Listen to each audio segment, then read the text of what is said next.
Hey everybody, welcome back to the Nerdcast. I'm Devin, this is Justin. Joining me again is Kelly on the boards. We're back. We're doing another, our second stab at this Witcher thing.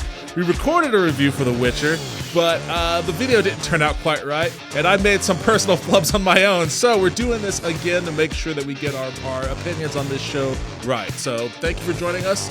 Welcome back, everybody. How are you doing? I'm doing good. I don't know about you, but my opinion on The Witcher has totally changed since the last video.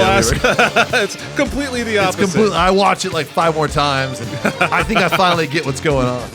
Kelly, you watched this, or at least tried to watch it. What do you think? How are you feeling about it? I don't know. You don't know? It's really not usually my thing. I tried.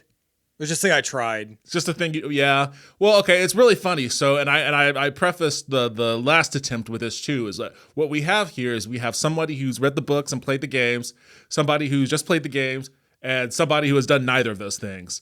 So it's pretty interesting to get that full experience. Dipping out of the frame there. Sorry, but first and foremost, so here's how I'm going to do this one. I'm going to do it this time.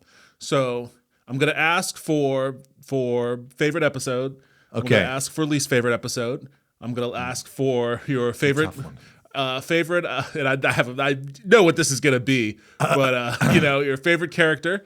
Yeah, we know what that one's going to be pretty right off the bat. But I'm also going to ask Mousesack. Mousesack. Well, I really liked Mousesack a lot too. But I'm also going to ask about something So I feel like we're definitely going to beat up on this show a bit, but this is anything like last time. I have to preface it that I actually do like this show. I like the season, but it definitely is not without its faults. And I think that we, despite our differences on where we think those faults may lie, we generally believe the same thing. So, let's get it started then. So let me just ask you, right off the top, The Witcher, Season 1. Yay? Nay? It's a pretty big ask. It is a big ask. I can't really boil it down to something an answer that's simple because I have emotional connection to The Witcher in the world that comes from playing the games. Yes. And so I'm going to give this show a lot of leeway. You know what I mean? Because I will say one of the things I thought the show did was it caught the vibe of the world, at least the world that I saw in the games. It's similar. I felt like it was happening in, if not exactly the same world, a similar world. And that was cool. I would say if I didn't have any of that, if I came to this show with no affinity for guys swinging swords or any of that, and just like I'm looking at it on the merits of a show, I would probably have to say nay. Okay. You know what I mean? But man, I want this to work. You know what I mean? It's like I think Geralt casting is great. I think that you can tell that he's played the games and he knows what's so cool about the games, and that comes out in his performance of Geralt of Rivia. So Henry Cavill was cast in the lead role in this. He's playing the legendary Witcher, Geralt of Rivia. And this was a role that he lobbied for intensely. Like, he is a big fan of the games. He's played them a lot. As soon as he found out that the showrunner, I think of her name as Lauren Hirsch or something like that. Something like that. Kelly, you can double check on that. Lauren Schmidt-Hirsch. Lauren Schmidt-Hirsch. Hirish. Yeah, Hirish. Yeah. No, sorry. Let's get it right. Hisrich. Yeah, I was gonna say Higgins. Sorry. Yeah. So it was actually between Higgins. It was between Higgins and Hirsch. Hisrich. It's Hisrich. Lauren. I had to write syllables. Yeah, she was actually a showrunner for one of the Marvel Netflix shows. I believe The Defenders is what she was responsible for. And then she got this property. And she was a big fan of the books. So her vision of this show was to do a more, a closer adaptation to the books than the games. Because the games are actually they're set after the events of the books. So this was trying to be a very honorable or very close to one-to-one representation of what the books are based off of the first two books. The first two books in the Witcher series are a collection of short stories. The first one being Sword of Destiny, the second one being The Last Wish. The Last Wish chronologically taking place before Sword of Destiny. A lot of the episodes in this season are based on those Last Wish short stories. And if, as someone who has read those books, I would also give this a yay with the same caveat. Like, I think that the way that she tried to honor the books and the way that she tried, I think she did a really good job of that. I think that there's a lot about the atmosphere and the vibe of the world and all that, and the characters, the main characters that do a really good job of representing what their relations were and how they survive in this world. But she really, really stumbled when trying to bring in elements from the novels. Like, after those first two short story books, you started off with the novel. Shit, stop. All right. And we're back after a little technical difficulty. I forget where we were, but whatever I was saying, it wasn't important. So you were saying that you felt that she did a decent job with the world, but with regards to the actual narrative of the show, when she started she started adapting some of the elements from the novels too. The novels that take place that happen or that were released after the short stories were. They take place after the events of the novels, but she also started doing like Yennefer origin story stuff, which was way, way back in the past. So like the main point of confusion for this show for a lot of people were the interlocking timelines. Yeah. They tried to figure out exactly what was going on and how it relates to this and that. And personally, to me, a lot of that story just wasn't super interesting. And it took away from a lot of the stuff that was super interesting, which was the Witcher stuff. Yeah. So it's just they focused on the wrong stuff. Yeah, they think they thought something is really interesting about those books that I don't think. You know what I'm saying? It's like when they've got all this other stuff and they're gonna. I was like, well, let's focus in on this. We'll have a little bit of this, but it's like in that sequence with the Strega, which we can go to in a second, you get a sense for what the show could have been. You know what I mean? Yeah. So I was thinking about this the other night. I feel like there was a lot that could have changed with this season that could have helped make it a little bit more easier to grasp. Could have probably been portrayed a little bit better, but I mean, even outside of just like things like reshoots or whatever, a really basic thing that could be done to make the season a little bit more palatable, quote unquote, is just rearranging the order of the episodes. Yeah. Like the Strega episode should be the first one, and I still think that the Pavetta Ball episode should be the last one.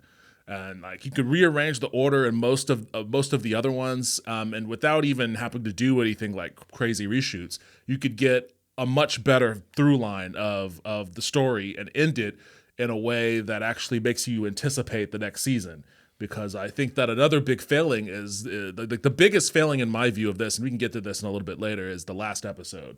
But yeah, that's probably the worst. Yeah. I don't want to go through an episode by episode thing like last time. No. But let's just pick out a couple. Assume that you've watched it, we're assuming you've all watched it. If you haven't watched it, want to watch it, spoilers galore. Yeah, we're gonna spoil the living shit out of this. So just be prepared for that. The first episode was the Butcher of Blaviken episode. I forget the episode title. Kelly, do you have that for us? The End's Beginning. The End's Beginning. Man. You know. Jesus Christ. You couldn't write a better title to describe how fucking jumbled and fucked up this narrative was. I guess they hinted at it right up top. Like, buckle up, buddy. You're not going to know where this shit starts or where this shit ends. One guy in the writer's room who's just like, holy fuck. And they're like, we need a title, guys. And he hasn't been feeling the way it's been going for a while. Like, the day before he quits, he's like, how about The End's Beginning? As a joke. And they're like, genius, that's it. That's great. Like, it's like, God damn it. Yeah, so The End's Beginning. It's actually based off of the short story called The Lesser Evil, which is probably what they should have called the episode, The Lesser Evil. Probably. Because that's the whole point of the story. It's based about it introduces you to Geralt of Rivia. I do like the opening shot because it starts off in this creepy, shitty-looking swamp. And for anyone that's played The Witcher 3, like the first thing that comes to mind is Velen. It's like, oh, that looks like some shitty Velen swamp for certain. And then, I don't want to use the word serene because it wasn't serene, but it was all calm and quiet and desolate. There's like a deer there for some reason. And then, like, the Kikimor just explodes out of the water, and like Geralt is enthralled in battle and whatnot. And this really weird, like, hurdy-gurdy sounding music is playing and whatnot. It's really cool. Like, if you're a fan of the games, then it definitely gives you that vibe. And it's got a cool action scene. It introduces you to the Witcher in a way that doesn't ever really explain what a Witcher is or why he looks fucked up. Like, they never, like, there are a couple of shots where it shows Witchers, with their fucked up eyes and shit. And it doesn't ever really tell you why that is, which I kind of admire the braveness of that. I guess. I mean, it's problematic for even in the context of what they try to do in this season, because you don't know who Vesemir is. You don't know how any of it works. You don't know what's really happening when his mom leaves him on the side of the road in the last episode. Well, we'll talk about that last episode. You know what I mean? It's like, dude, and at no point do they lay out what a Witcher really, what it is. I mean, they talk about it. People reference it a little bit, but, but they don't lay it out for the Muggles at all. So this isn't the first time that The Witcher has a TV show made after it. There was actually a Polish adaptation in the early 2000s called The Wisman or whatever. The Wisden. I can't speak Polish, but it's it's basically what it's called there. Yeah. But they actually did do a representation of they showed Geralt being taken as a kid and going through the trial of grasses and whatnot. And because that's why he has white hair. He has white hair they fuck your because shit they fuck you up during the trial of grasses. Most kids don't survive. Yeah. Basically, a Witcher is like kids are given to them. You know what I mean? Like when they're really young and they say, "Give us your kids." Kind of like the Jedi. Only it'd be like the Jedi if most of the Padawans die, except for the 12 that Anakin killed. You know what I mean? It's like if that happened to like 80% of all Padawans, that's what a Witcher is. So, and it's kind of brutal. It's not, they talk about that in the games. They talk about it, but I think in the books as well, they talk about it a little bit. Is it worth it? Is what would you have rather been? It's basically think Captain America Super Serum Soldier, the whole experiment that made him ripped. My default is like I'm immediately with like a Star Wars reference, and your default is immediately with a Marvel reference. Well, I mean, I think it's appropriate though because that's what the Witcher is. He's kind of like a Captain America. He's buffed up, but Super Serum Soldier shit. Super Soldier Serum shit. It's a lot of S's. But the survival rate of having that shit administered to you in this fantasy setting is almost 0%. Like it isn't like, the government program where there are scientists all around or whatever. It's basically just some grizzly dude in a plate mill or whatever shoving a bunch of herbs and poison and shit in you and seeing if you survive. Yeah. And if you're one of the few that do, then those mutations gives you, he has yellow eyes in the books. They're described as, being like cat eyes. In the games, they're cat eyes. It gives him the ability to see in the dark, makes him stronger, a little bit faster. It slows his heart rate down dramatically, which gives him, I guess, a prolonged life. It kind of gives him that like an animal sense of what's about to happen. He has that kind of like almost a sixth sense of like, what's going on. All of his senses are enhanced. So that's how a Witcher smell like 5 million times better than a regular person. And relating to what started this line of conversation, this little topic here, the trial of the grasses allows him to trial of the glasses. Trial of the glasses. Put Ray-Bans on him. If he doesn't get punched in the face in a day, he's a Witcher. Well, what it does is it makes his body able to take in Witcher potions. And a Witcher potion basically is just poison. Like any normal person that takes it will just kill them. But Witchers, their bodies are more resistant. They could take them in. And it also, once their body adapts to it, it gives them, whatever enhanced ability they need. So when he's fighting that Kikimor at the beginning, that's, and he's all really jacked up. He took a potion. And you see it in that Strega episode when he starts chugging potions. Yeah. Then he steps out of the shadows and he's all messed up again. That's why. Like those Witcher potions are giving him some character buffs. Yeah. So when you introduce to Geralt, he goes into town with the Kikimor and he's looking for. Although I will say that shot of him leaving the swamp is actually kind of crappy looking. In the first episode, like the shot with him in the swamp is cool. With the one where his horse is riding off, there's some really fake looking like fog. There's a couple I was of like, whoa, what's going on with this shot? There's a couple of moments like that. So in the Strega episode, right at the very beginning, and we'll talk about this in a second. Actually, you know what? Let me just go ahead and say this about the Lesser Evil episode. Yeah. The story, I actually like the story a lot in the book. The whole story behind it is that it's a dilemma that Geralt is faced with, right? Yeah. He's looking to sell this Kikimor, so he's trying to sell it to a wizard in the tower. And the wizard, Strega Bore, he doesn't want the Kikimor. He wants Geralt. He wants to hire Geralt to kill a cursed princess that he believes is trying to kill him. He believes it because it's true. She is trying to kill him. And Geralt says no, and he tries to tell him that, this cursed child is going to end up destroying everyone. And, he tries to, persuade him with this lesser evil argument. And Geralt has his famous monologue about, lesser, greater, middling, it's all the same. If I was going to, I had to choose between a greater evil or a lesser evil, I'd prefer not to choose at all. Yeah. Yeah, which doesn't work out either way. His version of, I guess, DJ from Last Jedi's "Don't Join" speech. Yeah. So he ends up confronting this princess. They have their little tryst and whatnot, and then she's dedicated to killing this wizard. And part of her plan to draw him out of the tower is to just send her goons to the market and start murdering people. Yeah, which. That's in the book. Yeah, you don't really get the not at all. And I understand what the showrunner was trying to do with a lot of the characters in this, especially like the female characters, trying to I guess for lack of a better term, soften them up a little bit. Because in the books, I mean, well, for starters, Yennefer is infamous bitch. Everybody knows that. That's just she's pretty hardcore in the game. Just what she that comes character off hardcore on the show too. Not nearly as hard. She's more hardcore in the books. Oh, really? She's more hardcore in the books. Well, actually, she gets pretty hardcore in the game. Like there's a question. You remember? So just a quick aside, real quick. In after you get to Kaer Morhen. And you're getting ready for the wild hunt, and Yennefer is trying to get her scopes she's really to work. mad. She's really she throws the off. bed that Triss slept in at the top floor of the tower. Yeah. If you agonize her enough, which I did, she'll get really pissed off at Geralt and then teleport him above the lake. And so you'll just magically appear above the lake and fall 30 feet into the water. And then you have to swim all the way back and then run all the way back to Kaer Morhen and go all the way back. And once you get there, she's like, do you enjoy your swim? And holy shit. You can choose to antagonize her again, but then she lets it go. But you get the sense that she could really easily kill Geralt, you know? Not to be trifled with. Yeah, she's pretty rowdy. She's a rowdy character. She's nowhere near that level in the show just yet. There are actually some scenes where there are encounters in the book that are different than how they portrayed them on the show. I think to the detriment of the character development. But we can talk about that a little bit.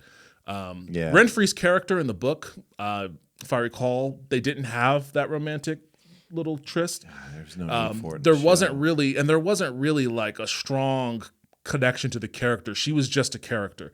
She was just there to be the other decision. She was the other side of his. She was supposedly the killing her was the lesser evil, right? That was the decision that he had to make, whether he was going to kill Strega Bore or kill Renfri. He decides, that he has to stop these people from killing the once he realizes that she's going to attack the market, he runs down there to try to stop a massacre.